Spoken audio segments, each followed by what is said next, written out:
thank you very much, Abhishek, for, taking the time out to join us, and, over to you now. No, my pleasure, Jay, and thank you so much again to you and to entire IIT Madras fraternity. We've been so closely working with IITM and always kind of get inspired by the kind of companies, the quality of companies been mushrooming. So kudos and hats off, to what you guys have built as a foundation. Uh, and thanks again for setting the context as well. I think just to add some color to it, what Jaya mentioned I remember we were actually talking about something what we call scape velocity, frameworks that we typically use Yes. for our Yes. companies to help them kind of, achieve scape velocity.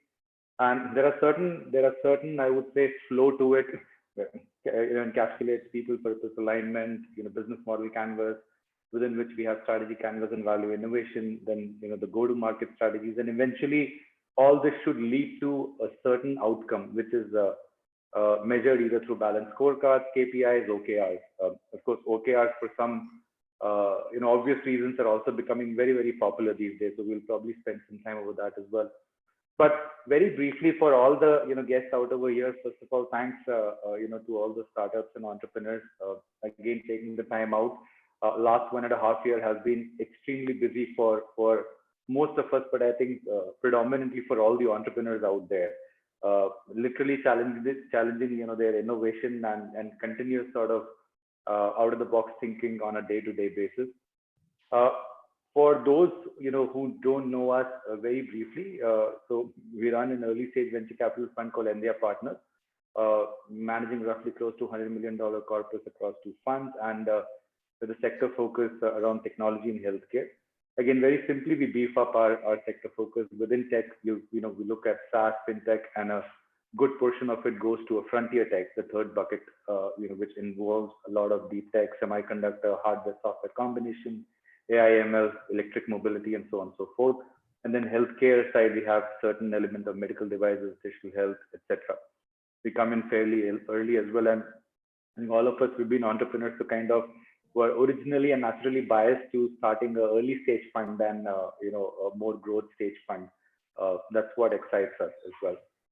So maybe I don't know. So a couple of things, Sriparna, if you can help. I'm hoping I can share. I had few slides, Yes. and I thought, Yes. okay, so Yes. I'll leverage few slides, and I definitely am not going to, at the risk of presenting this to the IIT Madras incubation and potentially having some overlaps with professors as well. I'm definitely not going to make it too theoretical like a teacher, but there are certain things that I want rather to be brought up just to set a bit more color and context, because sometimes as entrepreneurs and even as investors, we get so much caught up in the KPIs and OKR world that we forget what does these stand for and the fundamentals behind it.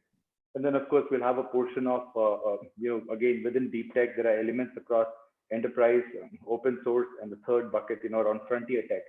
How does these look like, right? And to be very candid, there's no right or wrong answer, and in fact frontier tech is a space which is constantly evolving, so we'll spend a few minutes on that as well. Just to again make sure that I don't overrun, I probably will keep it to 25 minutes. I hope that's fine. 25 minutes. Yeah. And wonderful. So let me just bring up the slide. Is there a way to get some sense from the participants as to at a very high level, what do they expect out of this session? I mean, is it what do they should track as their companies, or how much does this matter, or how do we see these KPIs, OKRs, though we are going to spend time on each of these? If there's a way to get a sense, maybe I can just position the slides accordingly, but otherwise I'm happy to kind of go ahead irrespective.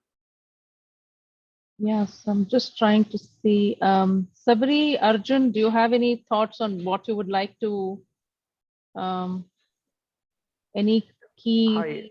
Yeah, go ahead, please. This is Sabri of Skillveri. So I think rather than worrying about how VCs would look at these, I would look at hearing what should be best for the organization, because as tech founders, we tend to overlook some of these HR matters, and then it becomes quite critical.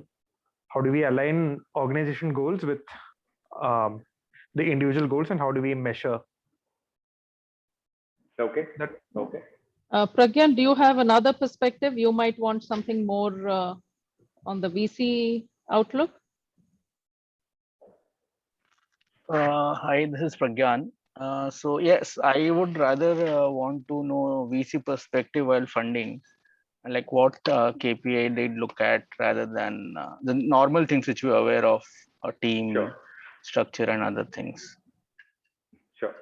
Okay. No, I think that's good enough. To get a sense, and again, we'll have an open discussion as well. If there are a few points which are untouched, we can always touch on those, during that session as well. So I'll just bring up my slides. Just a minute.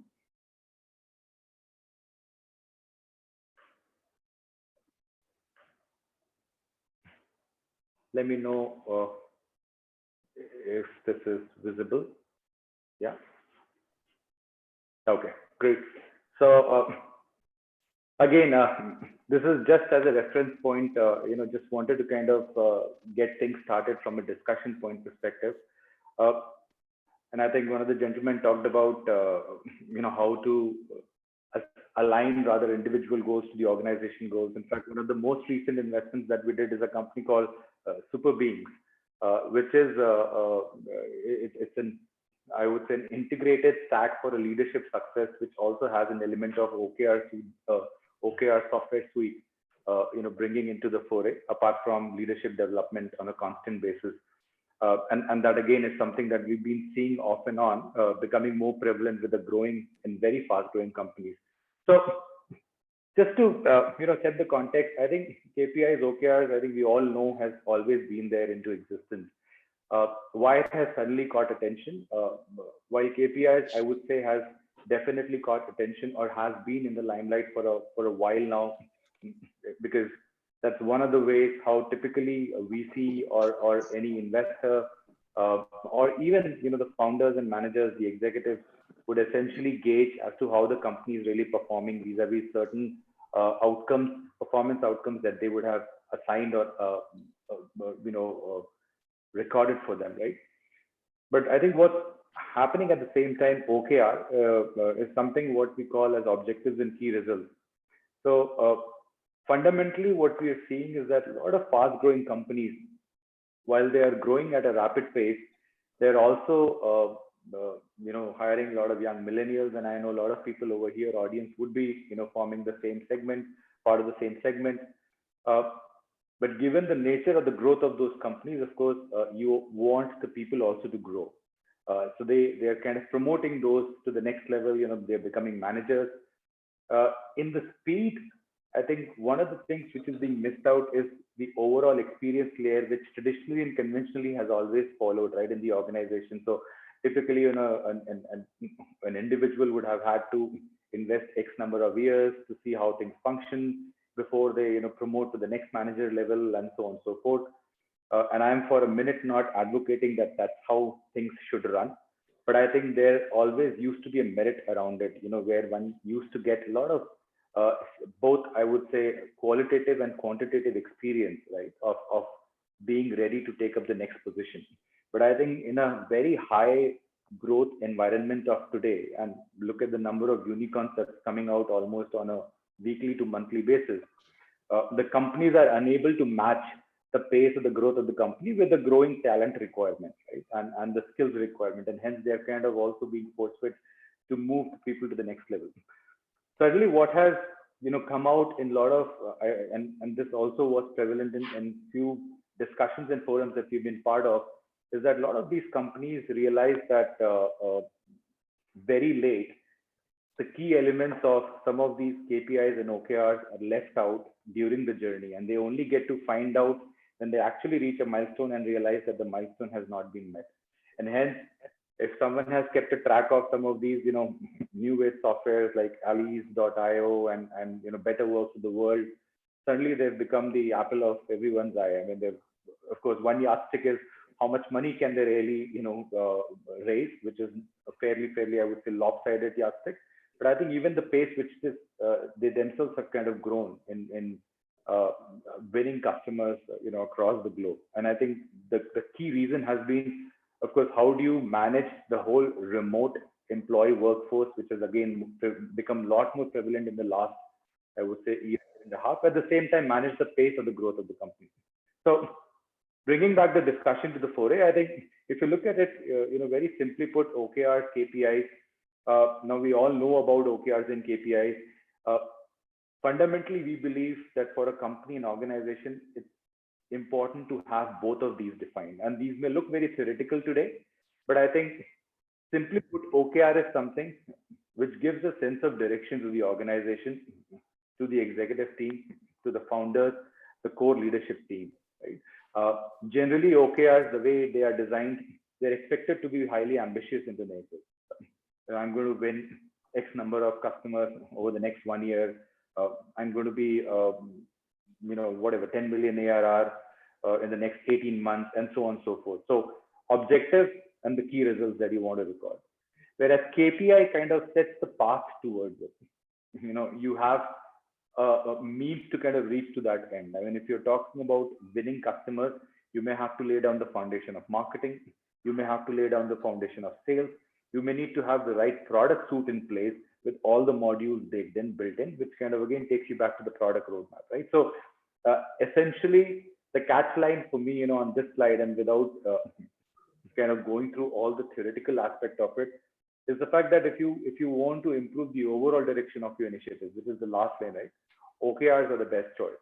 But I think if the idea is that you want to look at each of the functions, which is basically the means to reach to that outcome, then you have to check your APIs and constantly keep a track of KPIs. One of the other things is also OKRs is generally not expected to change very frequently.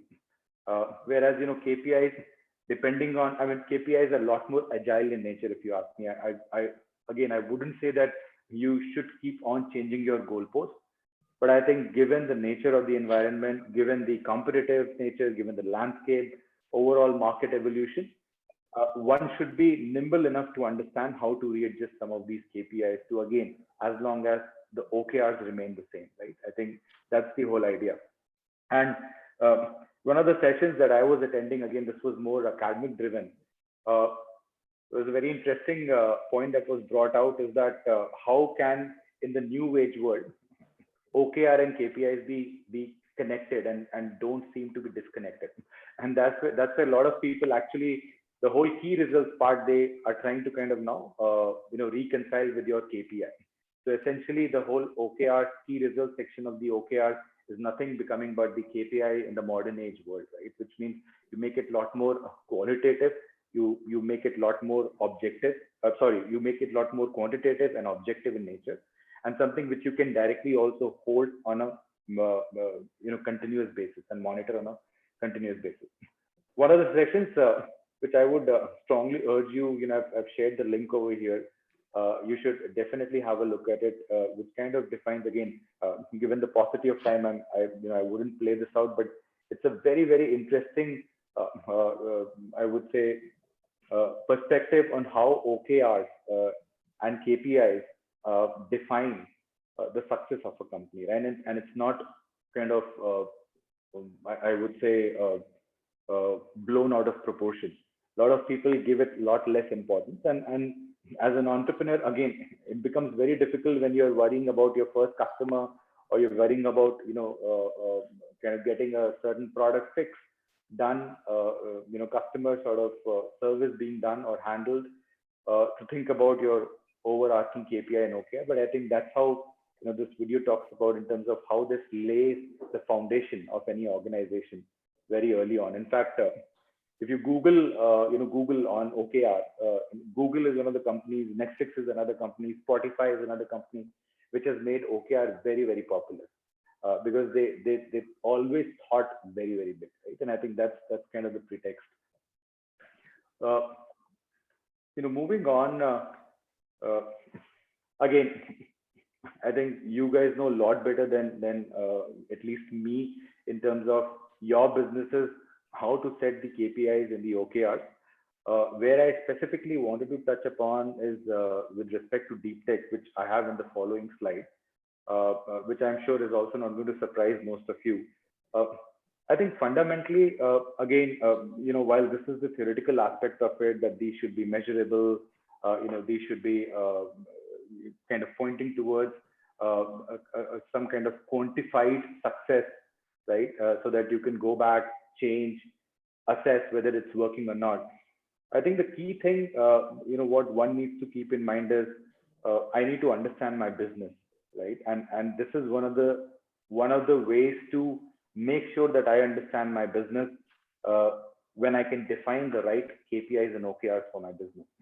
If I'm running a frontier tech company, to be very candid, right? I don't think I can define a SaaS-oriented KPIs and OKRs to it, right? And it comes, while it's very, very, it comes across more like a common sense, but believe me, we have seen cases where people try to crisscross and, they feel that given the lack of, I would say, more objective KPIs in a fundamental deep tech place, probably the investors or even, someone outside a third party would be better able to comprehend or better able to measure our progress if we, use certain other metrics, right, which are well defined and sort of well understood per se. So that's the whole idea. I think the only thing that I want you to take, have as a key takeaway from this specific slide is the fact that you should think of both of these things, OKRs and KPIs, in a very individualistic manner. And the way it's essentially done, while conventionally, again, a lot of these OKRs are very top-down driven, but where we have seen, at least in some of our startup scenario, it has worked out very well when it has been very bottoms up, right? Where people get lost is that OKRs are largely, I would say, overarching ambitious goals, and people think the management and the founders would be best suited to define those. While definitely they would have the biggest and the most, I would say, relevant perspective to it, but people who are on the ground, what again we've seen it off and on, especially as the companies scale, we realize they are so closer to ground that the kind of inputs and insights they share actually help you formulate such an ambitious, at the same time, a very realistic OKR. And that's the fundamental thing, right? I think you have to democratize OKR, not only KPIs, but also OKRs to a large extent, as much as possible. I think while, one gentleman, I'll come to this maybe a little later. And just very quickly, one of the points which I missed out is the policies that people typically make while setting up an OKR and all, right? One rudimentary thing is, again, OKR is pretty much set like a typical KPI, whereas OKR is essentially something, like I said, I mean, it has to be fairly ambitious. Very thin line between being unrealistic and ambitious, but something that you would wish for, you would strive for, you may not achieve, but definitely you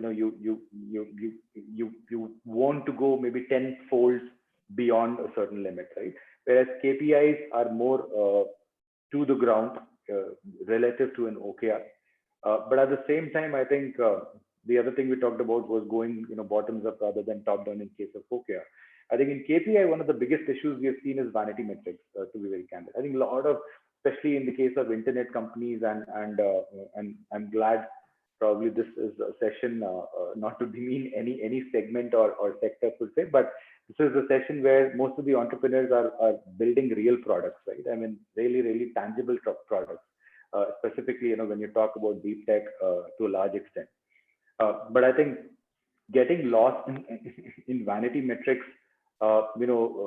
thinking that more is the merrier. I think some of the key things is what we've realized is fundamental policies in case of KPIs, right? And while the devil lies in the detail, but you still at the same time want to be very, very relevant when you're choosing some of these KPIs. It needs to speak about your business. So essentially, this comes from a business model canvas that we initially talked about. I want to, I'll come to this slide a little later. I wanted to kind of jump in with respect to a KPI from a deep tech perspective, right? And again, the way we see, frontier tech or a deep tech in three large buckets. There is the whole enterprise / SaaS, stream that we think could also be potentially deep tech, especially in the cybersecurity scenarios and few other specific scenarios. Then there's a whole layer of open source that comes in between. Again, becoming very prevalent, given the Postman success and few other companies kind of mushrooming from India, leveraging the whole community setup. And then the third is the real frontier tech. You talk about robotics, you talk about hardware, you talk about semiconductor, right? And some of those sort of core medical devices. I think on the enterprise, again, without wasting much time, it's fairly clear, right? I mean, in today's time, SaaS is very, very clear. You have ARR, you have net ARR, you have, the number of customers, you have churn, you have LTV by CAC, and so on and so forth. Open source is a bit more creative in the Indian context. It's more about, number of community you are able to build, right? Number of people are able to contribute to your piece of software, etc., etc. That kind of shows in terms of the community traction that you're getting on your piece of open source platform or software. I think fundamentally, if you come to deep tech side, frontier tech, and again, sorry to break the suspense, there are no clear defined KPIs, right? Unfortunately, there are no clear defined KPIs. Why in India, to a large extent, also there's been a chasm from a funding perspective for some of these really, really early stage deep tech companies is also because, and again, not to blame any specific investor or VC, but I think our mindset is more tuned to assessing an opportunity either as an idea or we straight away want to see an ARR, right? We want to see some traction. Now, fundamentally, the deep tech world doesn't work like that. The product cycles are not so agile. The MVP in itself takes 5 months, 6 months at the least. And if you talk about semiconductor, we have invested in 2 semiconductor companies. So the tape out in itself needs a decent amount of capital and cycle for a chip to come out, right? Or a silicon to come out. So one of the ways, at least what we have seen, that while there is, the whole layer of abstract on how can one assess a traction or a real KPI in deep tech. And again, depending on your own vertical, your own industry, and your own business, I wouldn't say that there are no ways to redefine nuggets of KPIs, but unfortunately, those are not standardized. So each investor or an outsider is going to take it with a pinch of salt. So alongside showing the regular traction, you also have a hard task of universalizing or standardizing that KPI as a potential metric, for measuring or monitoring of progress. The way we at least go about this, right? And how do we assess when we talk about the KPIs in the deep tech world? And again, no suspense to it. It's just that while these are bullets, they become a lot more quantifiable, I would say, elements when we really want to see them as a potential KPI or a traction for any company, because that's the core job for KPI, right? I mean, you want to make sure that you're heading in the right direction, and so that if you're not, you can go back and figure out through rightful tools and means where have you gone wrong or what can be reset. I think one for us, which is a very cliche, is a team with domain knowledge. So it's very difficult for us, let's say, to fund a semiconductor company driven by freshers coming fresh out of college, right? It's very, very difficult. The companies, for instance, one of the companies called Steradian that we funded, these are guys who would have, as a team, shipped close to billions of chipsets while working at Qualcomm, TI, and few other RFID focused companies in the past, right? So knowing that domain, of course, is very, very critical. We talk about clear and defensible IP in the sense, is it really relevant to your business, line of business? To what extent is it a utility, patent? Is it a, clear sort of really, really moat with respect to an IP, that intellectual property that you hold? What is it? Because everything is breakable in today's world. I think even rocket scientists are no more safe. We have space tech companies, one after the other, kind of mushrooming and also raising money. Capital. Of course, third element becomes the whole large market opportunity. But I think fourth is very critical, in terms of examining the POCs. What we have seen in the deep tech world, POCs hold a very, very strong key. Now, you may be, still a pre-revenue company, but I think the level of engagement in a POC, the level of output that you can show, let's say if you claim to be 10x better, 20x better than the status quo, then can you show that as a POC, right, without generating any revenue? With some of the credible customers becomes very, very critical. So POC just as an exercise, or POC where you have actually gone and deeply engaged with the customers are the key.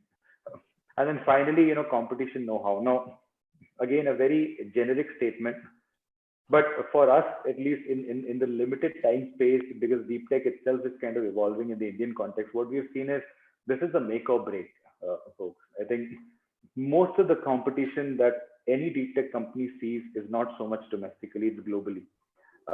So understanding and you realize that a lot of the times your markets are global markets. So understanding the market, the real market landscape and the competitive landscape out over there is very critical. And what exactly I mean by that is you need to understand to a large extent as much as possible, right? So for instance, when again, you keep coming back to the reference of one of the semiconductor companies that we funded. When we were going about it, we actually took from them the whole information about what do they see as the NXP's product roadmap in the similar space. What is TI's, what is Qualcomm, what is other startups. Of course, with a pinch of salt, that some of these data are publicly available, some are not, right? Where we have to kind of go back and see how can we do the diligence on our part. But understanding the product roadmap of each of these customers become very important. You may not be generating revenue today, you may not be generating revenue next year, right? But understand that if your competition is not generating revenue for the next 5 years, you're still better than them. So it's extremely important for you to get a grip of really your competition's product roadmap, the whole, I would say, commercialization roadmap, their own POCs, where they are going and they're not going, and in essence, the whole benchmarking that you would do vis-a-vis your competition. Yeah? How you're better, where you're better, and why it is so significantly better. So I think these are the critical elements. Again, sorry, in the paucity of time, I'll quickly rush through the one or two slides that's left. Just going back, in fact, that's the key slide. Just going back to the VCs part. I think again, nothing that you folks may not originally know. One of the key things, to be very candid, what VC wants to see when they want to see your KPI and OKR is fundamentally whether you understand your business or not, right? And why I say that is because a lot of times, you may be working on a business model which is still defined. But in the startup world, I think there are so many times when business models actually also a completely new business model, right? The new category is getting created.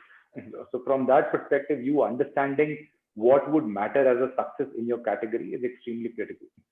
That's the real thing what VCs first of all want to see, whether you understand your business model, whether you understand the stage of your company, and hence corroborating or associating the rightful metrics for your company, given the stage and given the sector.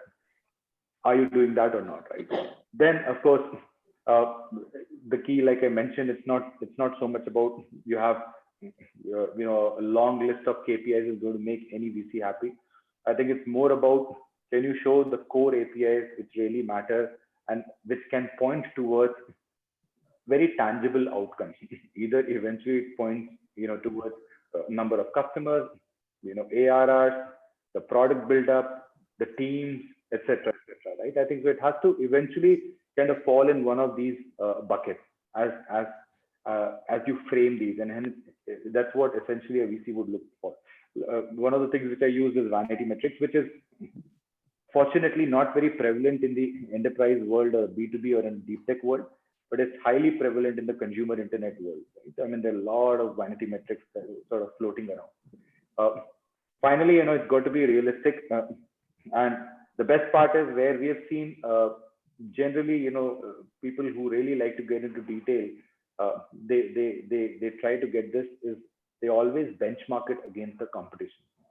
Now that's one of the things where I've seen not many people always do that, but it holds extremely importance in the case of deep tech world, because you're already you're already kind of facing the problem of limitation of information out there.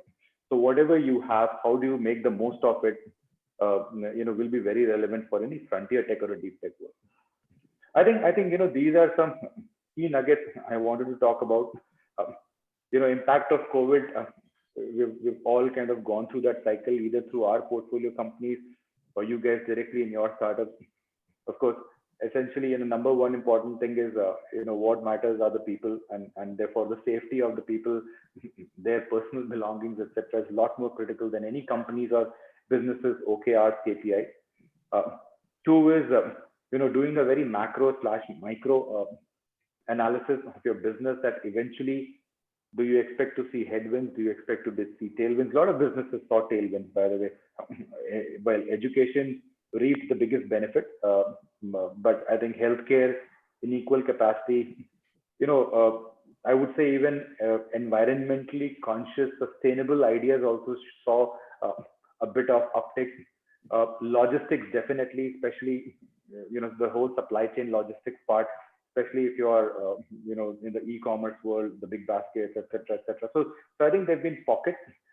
And at the same time, whether these are more cyclical or strategic in nature, because of course, if your headwinds are more strategic in nature, then clearly you have to evolve as a business, which kind of leads to your third point, right? You have to evolve as a business, you have to evolve as an opportunity, and your associated metrics kind of, will have to change. So, I'll pause here. I think enough theory, but would definitely love to hear, what you have gone through, and more importantly, any specific questions, discussion points that you want to open up in a more specific manner, right? Vis-a-vis either your organization or in industry at large. And Thank you. Yeah, hey, go ahead, hi Arjun. Jaya. Go ahead. Sorry, Hi, I Arjun. think Go ahead. I believe there will be quite a ton of questions, so I thought I'd beat you Would to. love to. Yeah, would love to hear that. Yeah. Please go ahead.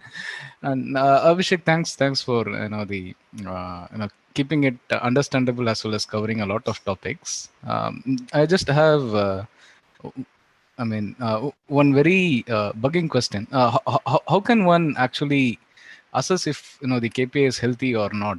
So these can be numbers for different people, and different people can see the numbers differently. As someone who owns the objective, or as someone who wants to assess it, is there some way of identifying if it is really healthy or it is just another metric to keep track of? So I'm guessing different companies can have templates for these, and it just need not be yet another form to fill in.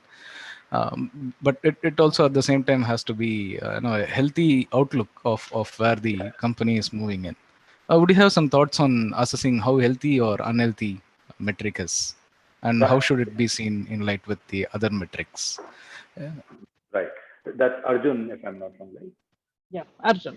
Yeah. Hi. Yeah, Yeah. Arjun. Yes. Thanks. Yeah. I think that's a very relevant question, Arjun. So life is very simple in some of the known sectors and business models, Arjun, right? Which I briefly touched upon. So I think in today's time, with so many playbooks available, let's say for SaaS, typical software companies, it's still to a large extent defined. So you have certain benchmarks, be it on the ARR side or the customer traction side, so on and so forth. I think the other point that I talked about is where specifically I see this issue being a bit more prominent. What you highlighted is the real deep tech companies, right? They're not clearly defined yardsticks. Plus, I think the progress is more binary in nature. So today, you have an IP. Tomorrow, you may have a product. Day after tomorrow, you have a POC. And after that, you may directly have a design win of $10 million, right? I mean, strictly speaking about, let's say, one industry, again, semiconductor for that matter, right? $5 million, $4 million. So it's very binary in nature. But till the time you don't have a design win, and yet you are kind of done with the rest of the other things, people will see you as a company with no design win, without really understanding that, what you have been building up. So that's where at least there's a little bit of a difficult job, which as a deep tech entrepreneur, one has, which is also evangelizing and educating a lot of these investors, right? And I say this without any shame. I think a lot of times one needs to draw parallel. A lot of times one needs to bring benchmarks from out in the industry. The moment you flag your KPI vis-a-vis, another company that, I'll give you an example, right? One of the companies in the healthcare side, and I saw, MedTech healthcare, they have been kind of heading towards an FDI approval. So the product, the POC, the FDI, the commercialization.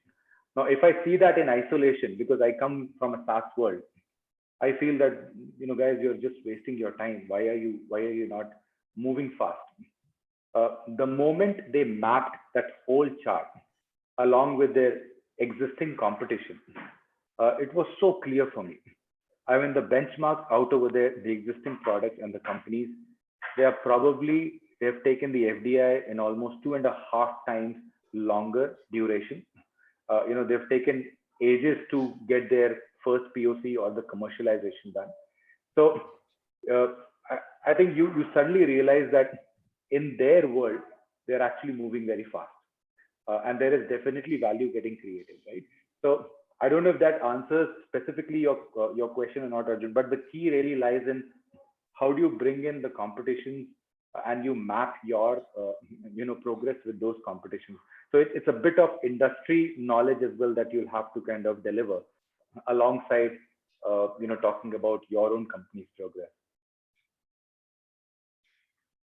Sure, this was helpful. Thank you, Abhishek.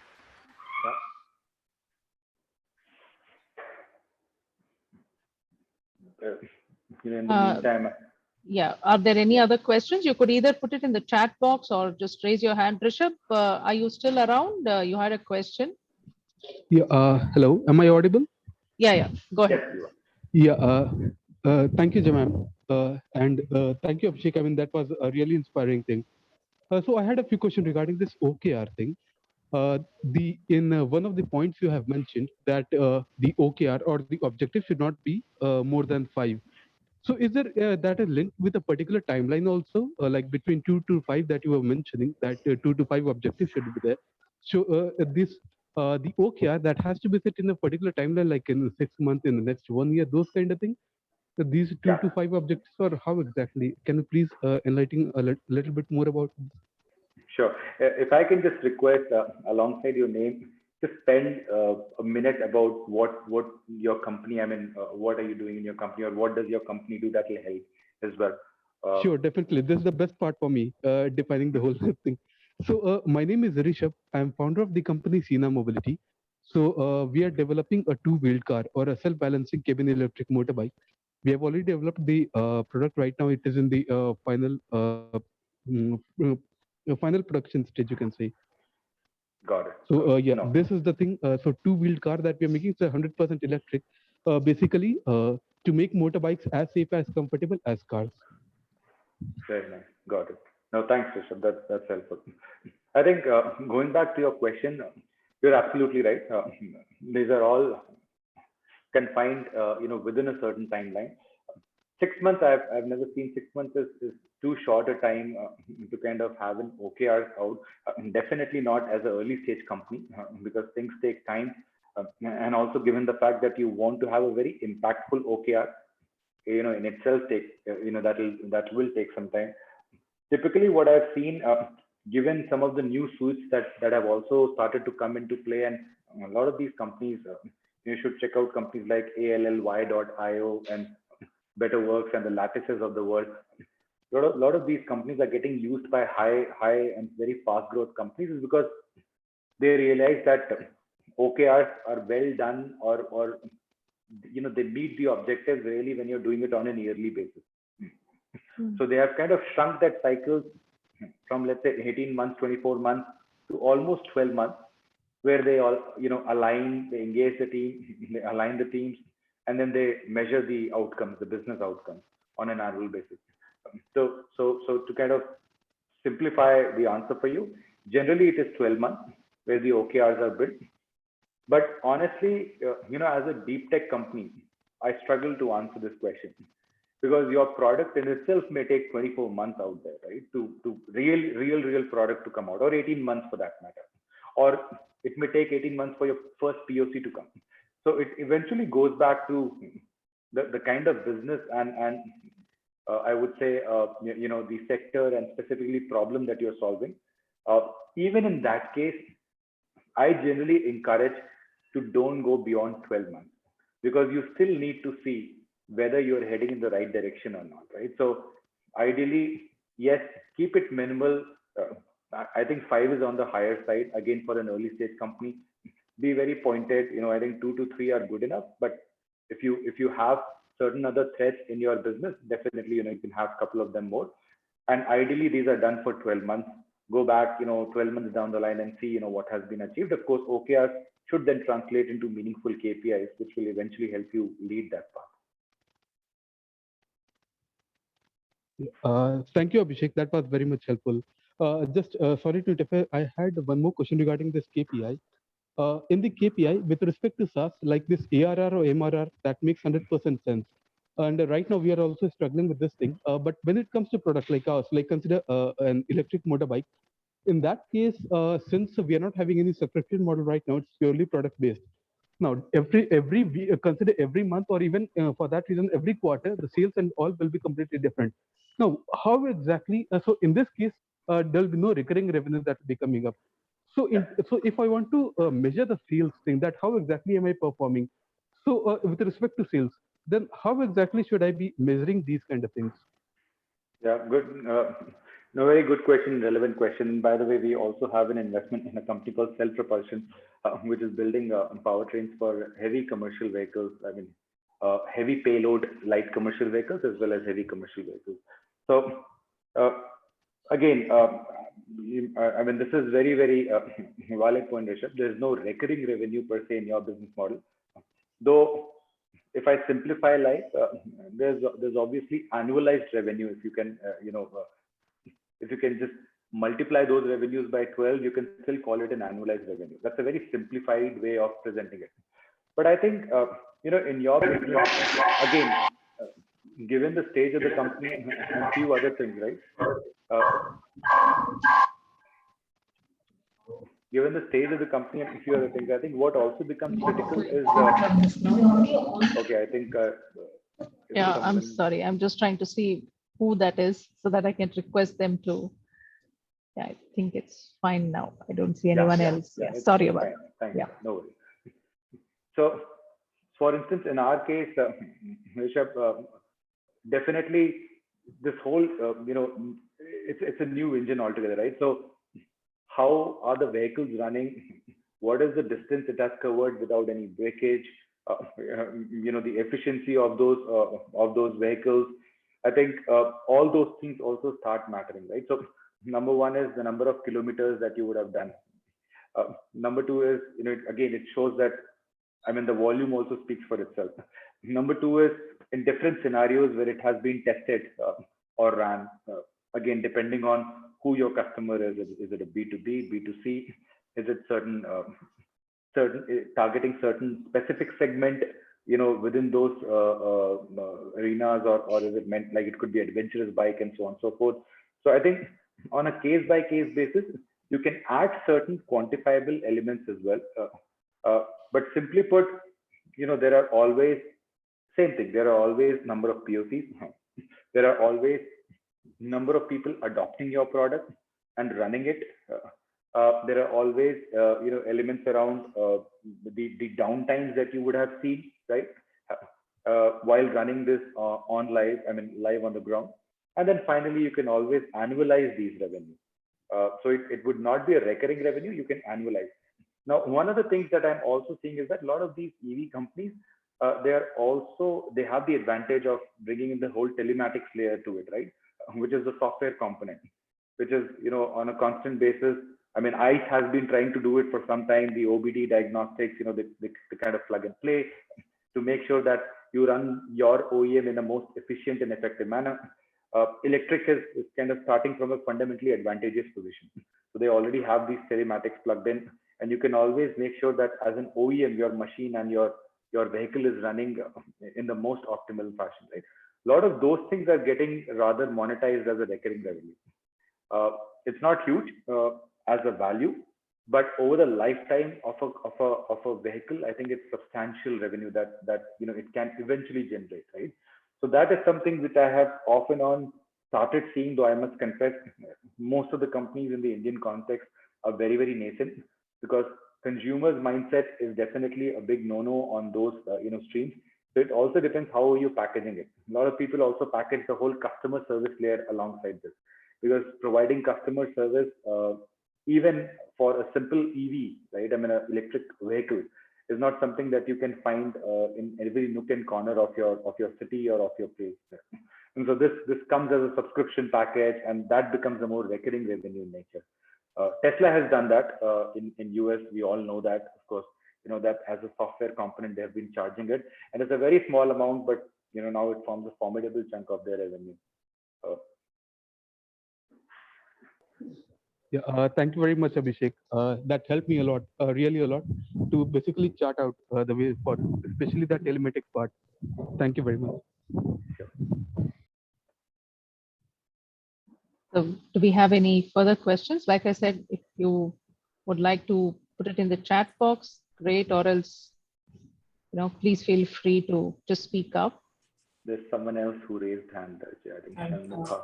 Yes, Shanmugha Kavya. Yeah, please go ahead, Shanmugha. Yeah, hi, this is Kavya. I'm from Planus. We are a startup in deep tech as well in robotics, and we are 6 years old. We're in the growth stage. Sorry, Shanmugha, your voice is not very clear. You said you're a startup in? Yeah. Can you hear me now? Yeah. We can speak a little loudly because it's not very clear. Yeah. Okay. Yeah. So yeah, we are a deep startup in robotics, and we are 6 years old. Okay. So we're in the growth stage. We have projects. We have done projects. So we're in the service line as well as an OEM. So my question is, how do we define a KPI if we provide both product as well as service, and also have digital solutions? So you mentioned earlier that sometimes the KPIs could represent something like a SaaS while they're actually doing something else. So when we're doing multiple things, how do we define KPIs? That is my question. Yeah. No, and I think that's very natural, Shanmugha. I mean, if you look at the traditional services companies, right? A lot of them are morphing towards product, but they still have a very, I would say, large element of services or solution fee as a component of their revenue. So there are different yardsticks. I mean, product, of course, the product revenue is kind of measured in a similar yardstick like a typical SaaS enterprise. The services is more, again, more measured in terms of what's the duration of the contract, and is it through partnership, is it through direct, etc., etc. I think, I'll take a step back, and I know there are a lot of such businesses which have an element of product service all going hand in hand. I mean, in an ideal world, you would want to stick and make your life simpler, right? You would just want to stick to one particular model, be it services or be it product. But I think, let's say I've seen in the cybersecurity world, I've seen in a lot of, let's say cloud migration world, enterprise, heavy duty enterprise softwares, etc., where you still have a heavy component of services coming into play. So the way, they do it, and the way they have, at least we have seen it, and we do have some companies, from the previous portfolio, we used to have few companies as well. I think while they used to aspire for product, and they were clear in mind that one of the KPIs for them is moving more and more towards license-driven model, be it on a recurring basis or on a license basis, IP basis, right? the other side is, while they do that, they still have a services component, and that services component, of course, was more tuned to depending on the engagement with respect to the duration of the services, and is it one-time service or is it a recurring service? So I think the key question for you, if you ask me honestly, if it's about one-time service, I wouldn't bother much, Shanmukha, right? I don't think that will be adding too much value. I think if it's about recurring services, definitely it could still be very, very critical part of your business, and that can have its own KPIs associated with it, as long as it's a formidable chunk. And it also depends on, do you want to continue your journey like this in a mix, or do you eventually expect your company to become a product-driven company or a services-driven company? Though I've mostly seen the former into play than the latter. In which case, of course, you would not so much worry about the KPIs of the services. You would just worry more and more measuring the the KPIs of the product, and how do you make sure that you move more and more services element towards product, right? So sorry, I mean, this is a little subjective in terms of what you have the vision of your company as. What is the nature of those services revenue? Like I said, is it one time or recurring? And then accordingly, kind of having multiple KPIs, it's not an issue. The only thing is, one should not be conflicting to other. I mean, you cannot expect to grow services business as well while monitoring through KPIs, yet having an OKR of becoming a product driven company by 2024, 2025, right? That's a bit conflicting in nature. Okay, understood. Thank you so much. So we have a question in the chat box here, Abhishek. So the first question is, what are the KPIs to measure social impact of, say, a medtech or a healthcare startup? And there is a follow-up question as well, which is, what is the KPI for value creation, as deep tech companies do not have early revenues? You've answered this to some degree, but these are the two questions. Yeah, I think the first part, I mean, the first question is honestly, that's something where I've seen most of the medtech and healthcare startups, they win hands down. They are much better in defining the social impacts, if you metrics, than so much the business outcomes, and largely because that's something you get to see offhand, directly, right? I mean, it could be as simple as number of again, depending on what business you are into. I mean, one of the businesses that we had invested in is a company called Sixtuple, which is more on the diagnosis side, right? So it could be as simple as that, whether you help certain setup conduct more level of diagnosis, thereby increasing the throughput, which essentially means that on the ground, more number of people who were actually not well, you have been able to kind of diagnose and then hopefully move them to the other side of the table. Similarly, I think one of the fundamental things for medtech is this whole accessibility. The price and the whole innovation lies in how do you make sure that you can get out, a next generation product, but at a very affordable price point. I mean, that's where the whole IP and the merit lies, right? The moment you make it democratizable in nature, you are basically giving it to more and more hands. So, and that's one of the promises again of Sixtuple. I mean, the closest competition to them is probably, I think, if not more, 10 times or 15 times more expensive. Now, in their scheme of things, it helps their product make a lot more accessible. In some other scheme, it may actually, from specialists can go to GPs. We know GPs are a lot more prevalent in tier 2, tier 3 cities. It kind of increases the density and the outreach, right? So that's a very, very strong component. How do you enhance the outreach? How do you bring the cost down? How do you shrink the cycles, vis-a-vis to get the device out quickly so that you can serve the population or the underlying relevant population sooner? I think these are, fairly strong metrics. And in fact, you should, so this is not so much in the Melinda Gates Foundation website, but there's a link. I'll try and see if I'm able to locate that. I'll share that. They have very nicely created a glossary of how, as an impact, business, you can measure some of the impact from a very outcome orientation as well as quantifiable perspective, right? So that might be very, very relevant. Sure. We'll reach out to you for that. Yeah. Yeah. And the other question, of course, was value creation. Yeah, KPI for value creation when we don't have. Yeah. Yeah. Which is Early the revenues. fundamental challenge. It is the fundamental challenge challenge for any deep tech company. I mean, one of the points that I elucidated as well. So the key is, like I said, you have a little bit of a difficult job to educate, the concerned person with the industry benchmarks as well, and then put your benchmarks alongside. I think that's the best thing, right? Again, case in point, when we invested in Ceridian, they were pre-revenue company. The first tape out also was not done. As a semiconductor company, I mean, it's a very, very difficult decision to make.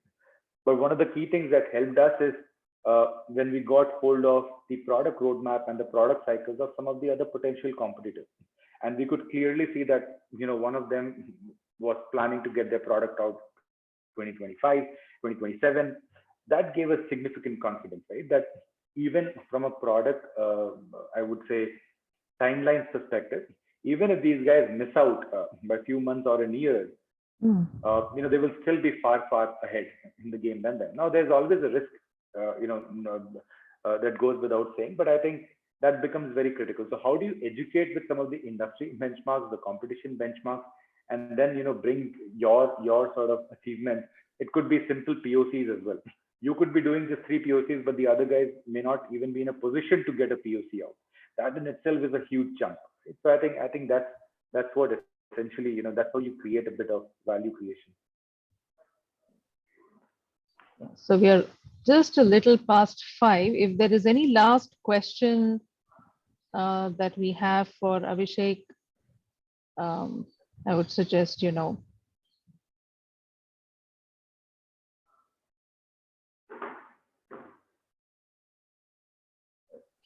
second chance. Can I come in? I do have one question here. Very quickly then, Rishabh. Yeah? Yeah, please. We are also planning for this global expansion. In that case, so one of the major challenges that we are facing is, we did a little bit of market study, especially with respect to the Singapore and the Middle East market. The market perception, with respect to customer, it's very, very different, very, very much different. Now, I wanted your opinion that how exactly, any one of your companies who have done in the global expansion and all, how exactly they were doing the market research for that thing. Yeah, extremely difficult. I don't disagree with you, Rishabh. That's extremely difficult. I think that's where fundamental, again, in our case, the team was the team who had worked in US, I mean, for a major chunk of their professional career, right? So they were glued into the ecosystem. They were coming from the world where they had hold of a lot of these information, internally as well, at least from a know-how perspective or a knowledge perspective. So it's not easily achievable. I don't disagree. That's one of the fundamental challenges that any company which is scaling globally kind of gets to grapple with. But in some of the more conventional businesses, and when I say conventional, I mean, let's say SaaS companies, etc. What we've seen work out very well is when you work, or let's say when you win a client or a customer in India, but that client happened to be a global client, right? And they essentially become your first global client in the global destination as well. In our case, like one of the companies, they got Pizza Hut, and Pizza Hut took them to different geographies as well. And they became pretty much their reference, or rather anchor customer. Through them, again, they got the know-how, the lay of the land. So it's a bit of slice and dice. It's a bit of experiment. It's a bit of discovery. One has to go sit there 2 months, 3 months, connect with the ecosystem. Ideally go, if you also have a customer from India that you win in one of those relevant geographies, that brings you a few inches closer to the ground, right? Third is, connecting with the relevant analysts in those geographies, depending again on your sector and space. I think in your case, Frost and Sullivan, for example, they have a fairly, I mean, FNS has a fairly deep understanding of automotive world in different parts of the geographies. Trying to get that first-hand knowledge with some of these analysts who are sitting locally in those geographies. It's a amalgamation of all these information put together, and because you won't find these information in secondary research. So that's how one goes about it. And I think 99% of our companies have gone about it, except 1% who already were in an advantageous position because they were coming from that world and they had decent access of those information. Again, no scientific answer, unfortunately, but some of these efforts have worked out quite well. I mean, Darwinbox is one of the companies that I can think of. They've like gone about it in such a I would say it's a mix of both scientific, that they have made it up, but they approached it, they just went there, spent time in the Southeast Asia, and they got few customers in India, which led them to Southeast Asia, opened up more doors, connecting with the government, over there, the whole policy decision makers over there. I think it just adds, huge amount of color, right? Thank you, Abhishek. It was really nice. In fact, perfect. That was a perfect thing. At least I got a pass. Thank you very much. I'm glad, Rishabh. So thank you, Abhishek. I think we're just a little over 5 o'clock right now. And I'm just hoping, Abhishek, that we will be able to leverage India partners for some further sessions. And if you have the, when things open up and you're able to visit us, we really look forward to hosting you, your team, and we can probably have a more, intensive session with some of our startups as well. But thank you very much for at least giving a glimpse to our deep tech startups, right? That is what our, I would not say worry so much, but we always look for partners who have that empathy, that understanding, and the ability to be able to guide them, right, in some of these key areas. So thank you very much.